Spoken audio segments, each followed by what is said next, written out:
Hello students, a very good morning to all of you. So today myself Nikhil Butra and I'm your maths teacher. Today we are going to continue our chapter first of our class 9th, that is number systems, and today we are going to do exercise 1.2 of that chapter. Okay, so question number 1 is state true or false. Every irrational number is a real number. क्या सारे irrational numbers जो है वो real numbers होते हैं? First of all the point comes to the real number. What are the real numbers?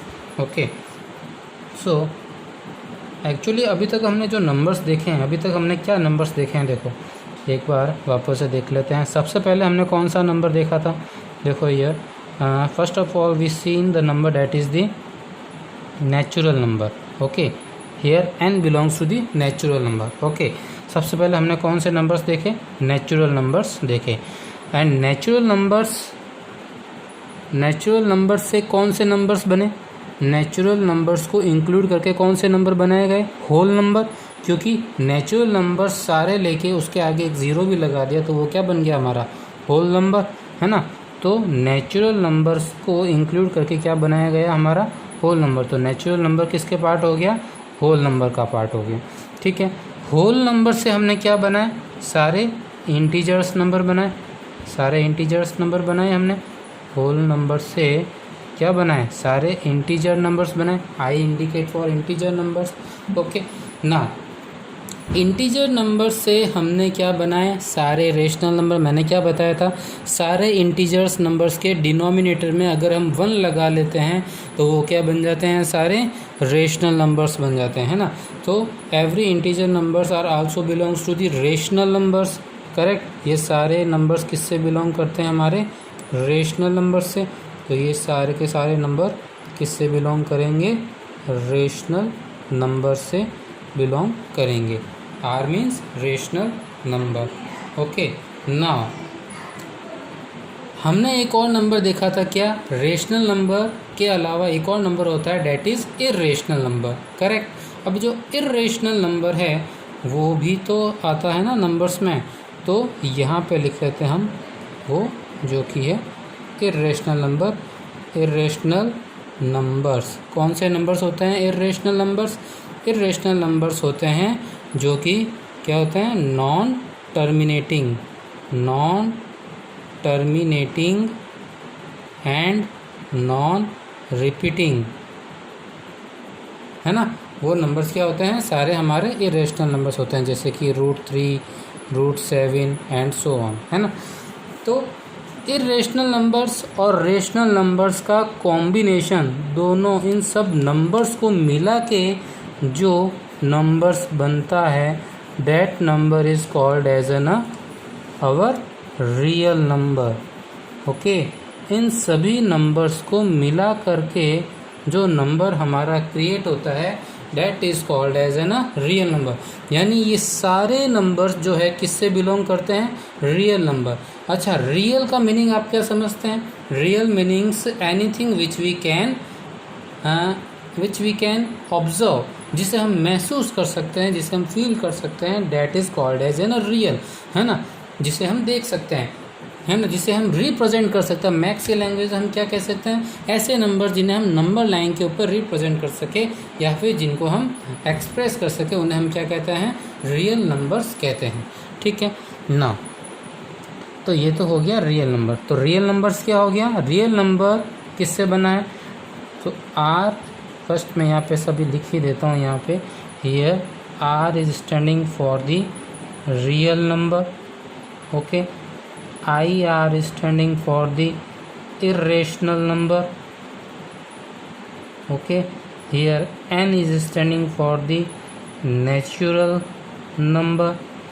Here W is standing for the whole number and I is standing for the integer number. Okay, so these all we have indicated. Now here real number. तो real number किससे बना है? real number it is the combination of both rational number and irrational numbers. Okay, got it. तो real number जो है it is the made up of both the rational numbers and irrational numbers. ठीक है, तो question क्या कह रहा है, क्या सारे इरेशनल नंबर्स रियल नंबर्स हैं? ऑब्वियस सी बात है, इरेशनल नंबर तो किसके अंडर में आता है, रियल नंबर के अंडर में ही आता है। तो सारे इरेशनल नंबर जो है वो रियल नंबर तो है ही है। सो हम क्या कहेंगे, यस ऑल, या फिर यस ऑल इरेशनल नंबर्स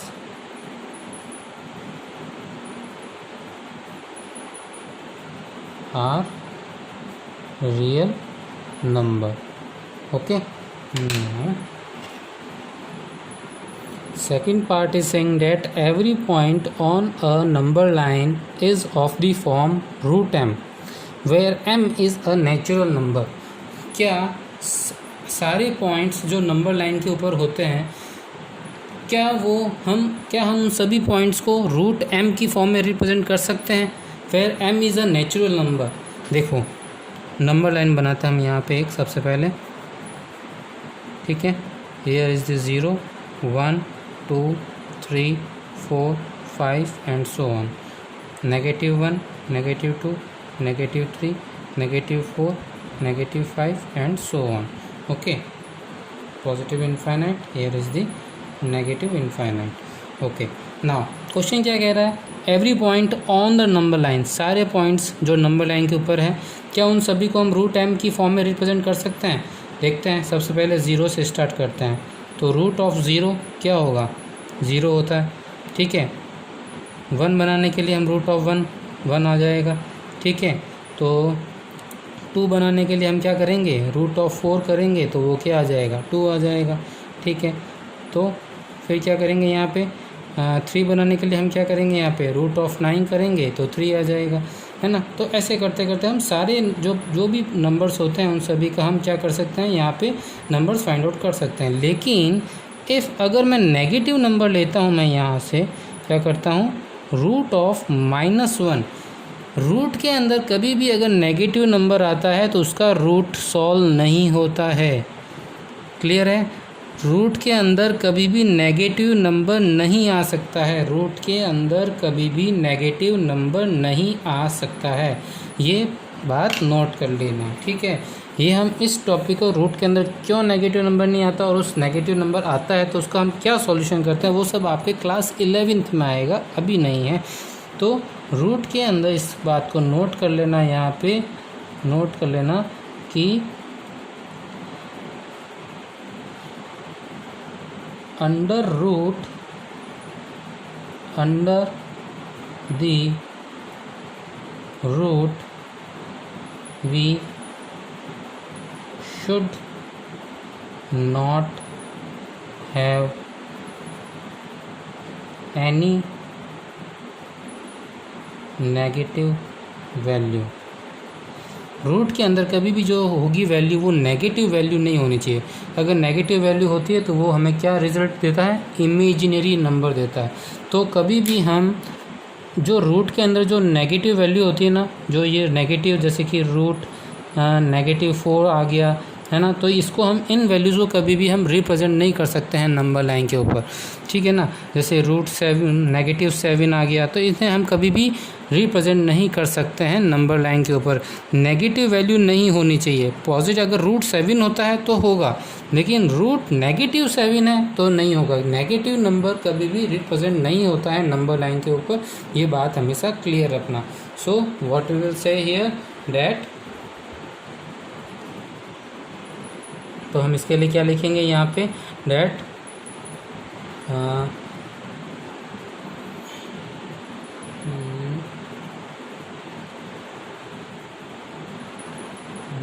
तो हम यहाँ पे लिख लेंगे इसके लिए, as the value under the root is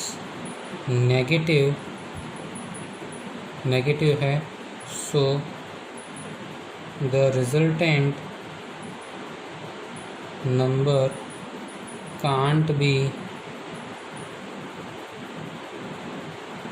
represented on number line. Okay, thank you. Now the third part is saying that every real number is an irrational number. क्या सारे रियल नंबर्स जो होते हैं क्या वो इरेशनल नंबर्स होते हैं? अभी हमने देखा है इसके फर्स्ट पार्ट में, क्या देखा था हमने? What we have seen here in its first part that real number किन से बनता है? रेशनल नंबर और इरेशनल नंबर दोनों के मिलाने से रियल नंबर बनता है ना? तो every irrational numbers are real number, every rational numbers are real numbers, but all rational numbers are not irrational numbers, all real numbers are not the rational numbers. क्या है question? all real numbers, sorry यहाँ पर मैं क्या लिख देता हूँ इसको, आई राइट हियर Q, ठीक है. So Q indicating for the rational number, ठीक है. So every rational numbers are real numbers, every irrational numbers are real numbers, but every real numbers are not rational numbers, every real numbers are not irrational numbers, है ना. सारे real numbers कोई ज़रूरी नहीं है कि रेशनल नंबर ही होंगे, irrational भी हो सकते हैं. और सारे रियल नंबर्स कोई ज़रूरी नहीं है कि इरेशनल होंगे, हो सकता है कुछ रेशनल नंबर्स हो जाए, है ना. तो it's not compulsory. So what we will say here, no every real number is not an irrational number. Okay, now next question, second question is saying that are the square root of all positive integers irrational? Are the square root of all positive integers are irrational? If not, give an example. Question क्या कह रहा है हमें, क्या सारे positive integers का अगर हम स्क्वायर रूट करें तो वो क्या इरेशनल नंबर्स होते हैं? आर दी स्क्वायर रूट करते हैं, अगर हम क्या करते हैं, स्क्वायर रूट करते हैं सारे पॉजिटिव इंटीजर्स का, तो वो क्या हमें रिजल्टेंट इरेशनल नंबर देंगे. सबसे पहली बात तो आती है कि इरेशनल नंबर्स होते क्या हैं, बताइए. हमने डिस्कस किया है ना सबसे पहले वीडियो में. इरेशनल नंबर्स किसे कहते हैं? The numbers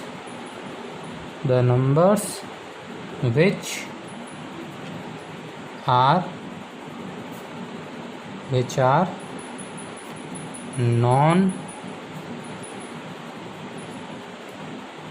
terminating and non repeating, है ना.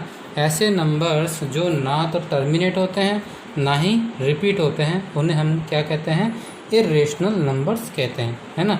जैसे कि हमने एग्जाम्पल लिया था क्या, 23.2423670125091 एंड सो ऑन. मतलब कुछ भी टर्मिनेट तो नहीं हो रहा है और ना ही कुछ भी रिपीट हो रहा है, डेसिमल के बाद कुछ ना कुछ आता ही चला जा रहा है ना. तो इन नंबर्स को हमने क्या बोला था, ये क्या है, इरेशनल नंबर्स है ना. तो ये बोल रहा है हमें क्या सारे पॉजिटिव इंटीजर्स क्या इरेशनल नंबर होते हैं. जैसे कि पॉजिटिव इंटीजर्स कौन कौन से होते हैं? पॉजिटिव इंटीजर्स कौन से होते हैं? 1 2 3 4 5 6 7 एंड सो ऑन. ठीक है. अब ये बोल रहा है इनका स्क्वायर रूट करो. क्या करना है हमें? इनका स्क्वायर रूट करना है. तो 1 का स्क्वायर रूट किया, क्या आएगा रिजल्ट? 1 आ रहा है. तो 1 क्या एक रेशनल नंबर है या इरेशनल नंबर है, बताइए मुझे. 1 जो है क्या टर्मिनेटिंग नंबर है या नॉन टर्मिनेटिंग नंबर है? ये तो सामने दिख रहा है, ये तो टर्मिनेटिंग नंबर है, पॉइंट ही नहीं आ रहा है इसके अंदर. तो ये तो ऑब्वियसली रेशनल नंबर हो गया. ये तो क्या हो गया, रेशनल नंबर हो गया है ना. दिस इज है ना रेशनल नंबर, है ना. तो नेक्स्ट करते हैं अब 2. 2 का स्क्वायर रूट किया तो 1.4 एंड समथिंग आता है, तो this is an irrational number. ठीक है, okay fine, this one is irrational. √3 का किया तो ये भी क्या देगा हमें, एक इर्रेशनल नंबर देगा। ठीक है, ओके। √4 का करते हैं हम। √4 का क्या आता है, वैल्यू 2 आता है, लेकिन 2 तो क्या है, टर्मिनेटिंग नंबर है, तो ये तो क्या हो जाएगा, एक रेशनल नंबर हो जाएगा, है ना। तो इसी तरीके से अगर हम चेक करते हैं तो इसमें क्या हो रहा है, ये रेशनल आ रहा है, ये भी रेशनल आ रहा है, तो सारे इंटीजर्स, क्या सारे पॉजिटिव इंटीजर्स इरेशनल नंबर्स बन रहे हैं क्या, नहीं ना। जैसे 1 का स्क्वायर रूट किया 1 आया, 4 का स्क्वायर रूट किया 2 आया, 9 का स्क्वायर रूट करेंगे 3 आएगा, है ना। तो सारे पॉजिटिव इंटीजर नंबर्स का स्क्वायर रूट जो है वो रेशनल नंबर, इरेशनल नंबर्स नहीं होते हैं, है ना। वो नॉन टर्मिनेटिंग या नॉन रिपीटिंग नंबर्स नहीं होते हैं, वो रेशनल नंबर्स भी हो सकते हैं। So what will say here, no every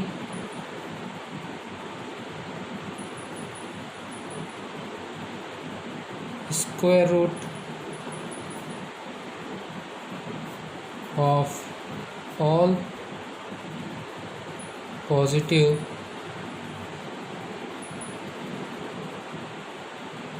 integers are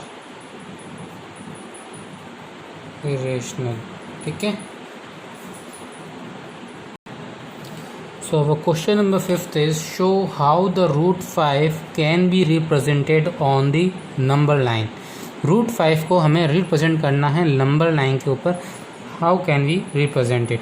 तो सबसे पहले हमें तो ये चेक करना है कि जो ये √5 दे रखा है, जो हमें नंबर लाइन के ऊपर रिप्रेजेंट करना है, ये √5 की जो वैल्यू है वो कौन से दो इंटीजर वैल्यूज़ के बीच में लाई करेगा, कौन से दो इंटीजर्स वैल्यू के बीच में हम उसे रिप्रेजेंट कर सकते हैं, या कौन से दो इंटीजर नंबर्स के बीच में √5 की वैल्यू आती है।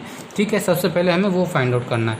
तो √5 से जस्ट पहले कौन सा परफेक्ट स्क्वायर रूट नंबर होता है, √5 से जस्ट पहले, √5 से जस्ट पहले परफेक्ट स्क्वायर रूट नंबर कौन होता है, 4 होता है ना। और √5 के after just perfect square root number कौन होता है, 9 होता है ना। √5 से जस्ट पहले परफेक्ट स्क्वायर नंबर यही होता है ना, perfect square number, perfect square number यही होता है। तो √4 की वैल्यू क्या आती है, 2, √9 की वैल्यू क्या आती है, 3। तो √5 की जो वैल्यू है वो क्या होगी, 3 से तो छोटी होगी और 2 से बड़ी होगी। आया समझ में। क्या किया हमने ये चेक किया कि √5 की वैल्यू जो है वो कौन से दो इंटीजर नंबर्स के बीच में लाई करेगी। तो √5 से जस्ट पहले परफेक्ट स्क्वायर रूट नंबर कौन सा होता है, √4 होता है, उसका स्क्वायर रूट क्या आता है, 2 आता है। √5 के जस्ट बाद में परफेक्ट स्क्वायर नंबर कौन सा होता है, 9 होता है, तो उसका क्या होता है, स्क्वायर रूट 3 आता है। तो √5 की जो वैल्यू है अब 2 और 3 के बीच में लाई करेगी। ये तो हमें मालूम चल गया है कि √5 की जो वैल्यू होगी वो 2 से तो बड़ी है लेकिन 3 से छोटी है। इज़ इट क्लियर, यहाँ तक क्लियर है ना, कि √5 की जो वैल्यू है वो 2 से तो बड़ी होगी पर 3 से छोटी होगी। अब हमें इसने बोला है कि नंबर लाइन के ऊपर इससे रिप्रेजेंट करो। तो सबसे पहला हमारा स्टेप क्या होगा, draw a line. First step क्या होगा, ड्रॉ अ लाइन। हाँ, सबसे पहले हमने क्या किया, एक लाइन ड्रॉ किया यहाँ पे। ठीक है, ओके। देन सेकंड स्टेप क्या होगा इसके अंदर हमारा, take a point,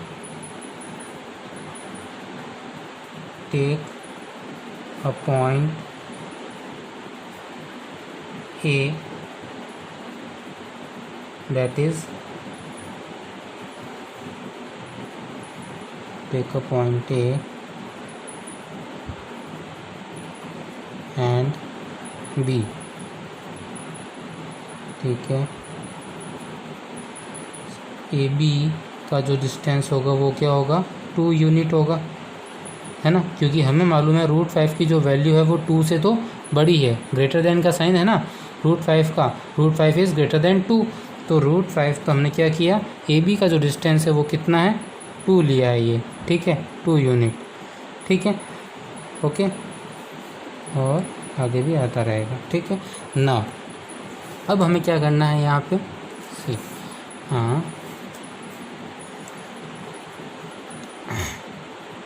A B हमने 2 यूनिट लिया है। अब हमें क्या करना है, यहाँ पे एक हमें जो बी पॉइंट है हमारा, ये जो बी पॉइंट है, इस बी पॉइंट से हमें क्या करना है, एक 1 यूनिट का परपेंडिकुलर ड्रॉ करना है। बी पॉइंट से हमें क्या करना है, एक 1 यूनिट का परपेंडिकुलर ड्रॉ करना है, okay. So our third step is here, third step is draw a perpendicular of 1 unit at point B, ठीक है। तो क्या करेंगे हम, यहाँ से एक क्या करेंगे, एक 1 यूनिट का एक ड्रॉ करेंगे, ओके। आपको स्केल से करना है, मैं हैंड से कर रहा हूँ, रफ हैंड से, ठीक है। तो अप्रॉक्सीमेटली सपोज कर लो ये कितना आ गया हमारा, 1 यूनिट आ गया है, ठीक है। Take this point as an C, ठीक है, ठीक है। Then mark that point as C, ठीक है।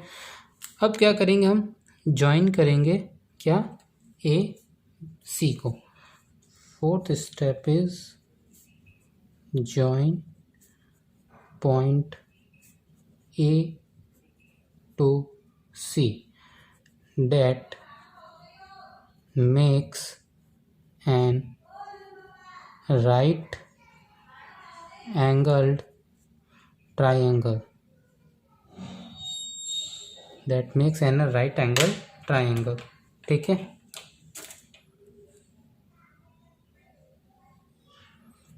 now this is an right angle triangle, तो हमारा राइट एंगल ट्राइंगल क्या बन गया यहाँ पे, that makes an right angle triangle, that is A B C. Here apply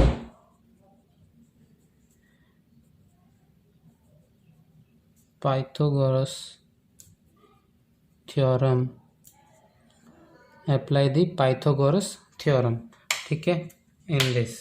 तो अप्लाई करेंगे इसमें पाइथागोरस थ्योरम, इससे क्या हो जाएगा हमारे पास, ए सी का square that is equals to the A B का स्क्वायर प्लस बी सी का स्क्वायर, यही होता है हमारा पाइथागोरस थ्योरम। तो हमें क्या निकालना है, यहाँ पे ए सी की वैल्यू फाइंड आउट करनी है, ए सी स्क्वायर, ए बी की वैल्यू कितनी है 2, सो 2 का स्क्वायर, प्लस बी सी की वैल्यू कितनी है 1 यूनिट, दैट इज़ 1 का square, so A C square is equal to क्या हो जाएगा, 2 का स्क्वायर दैट इज़ 4, 1 का स्क्वायर दैट इज़ 1, तो ए C square is equal to कितना आ गया 5, इसका स्क्वायर हटाऊंगा तो क्या हो जाएगा, इसके ऊपर क्या आ जाएगा, स्क्वायर रूट आ जाएगा। तो ये क्या हो गई वैल्यू हमारे पास, ए सी की वैल्यू क्या आ गई, √5 आ गई ना, √5, हमें यही तो रिप्रेजेंट करना था, √5 को ही तो हमें रिप्रेजेंट करना था नंबर लाइन के ऊपर, है ना। तो ये आ गया हमारे पास √5 आ गया ये। अब इस √5 को, ये हमारे पास किसकी वैल्यू आई है, देखो √5 की वैल्यू आई है ना। ये जो ए सी है, ए सी की लेंथ क्या आ गई √5, हमारी नंबर लाइन कौन सी है, ये है हमारी नंबर लाइन। तो इसके ऊपर हमें क्या करना है, इंडिकेट करना है इस √5 को। तो क्या करेंगे हम, हमारा कंपास लेंगे, कंपास को यहाँ पे पुट करेंगे, मैं आपको कंपास लेके ही शो कर देता हूँ। What we do here, we will put our compass at here, हम हमारा कंपास यहाँ रखेंगे, इस पॉइंट पे, ए पॉइंट पे रखेंगे, ठीक है, और इसको मेज़र करेंगे जहाँ हमारा √5 का मेज़र हो रहा है सी के लिए, ठीक है, इसके लिए मेज़र किया हमने ये, ठीक है। अब क्या करेंगे, यहाँ से हम इसको ऐसा ड्रॉ करेंगे, ठीक है, ये जो ड्रॉ किया हमने, ये पॉइंट हमारा क्या हो जाएगा, इंडिकेट कर रहा है √5 वैल्यू को, यहाँ पे ये जो वैल्यू है हमारा यहाँ पे क्या हो जाएगा, ये पूरा यहाँ से लेकर के यहाँ तक है ना, ये क्या हो जाएगा हमारा √5 हो जाएगा। ठीक है, आया समझ में। इस तरीके से आपको रिप्रेजेंट करना है। भले ही कोई भी नंबर दे दे आपको, √6 दे दे, √8 दे दे, √7 दे दे, कुछ भी दे दे, आपको इसी तरीके से करना है। सबसे पहले आपको फाइंड आउट करना है कि कौन से दो नंबर्स के बीच में वो लाई करता है। ठीक है, ये फाइंड आउट किया आपने, उसके बाद एक लाइन ड्रॉ कीजिए। फिर हमें यह मालूम हो गया कि जो √5 की वैल्यू है वो 2 से तो ज़्यादा ही है और 3 से कम है, तो 2 तक तो हमें लाइन ड्रॉ करनी ही है। फिर एक 1 यूनिट का, ये फिक्स है, ये 1 यूनिट का हम एक परपेंडिकुलर ड्रॉ करेंगे उस पॉइंट पे। फिर हम क्या करेंगे, दोनों को ज्वाइन कर देंगे। फिर हम क्या कर लगाएंगे, यहाँ पे पाइथागोरस थ्योरम अप्लाई करेंगे और उससे हमें क्या मिल जाएगा, हाइपोटेनस का वैल्यू मिल जाएगा, जो हमें रिप्रेजेंट करेगा जो हमारा रिक्वायर्ड नंबर है रूट के अंदर। क्लियर है? Okay, so we have completed our exercise 1.2. Now in next video we go for our exercise 1.3.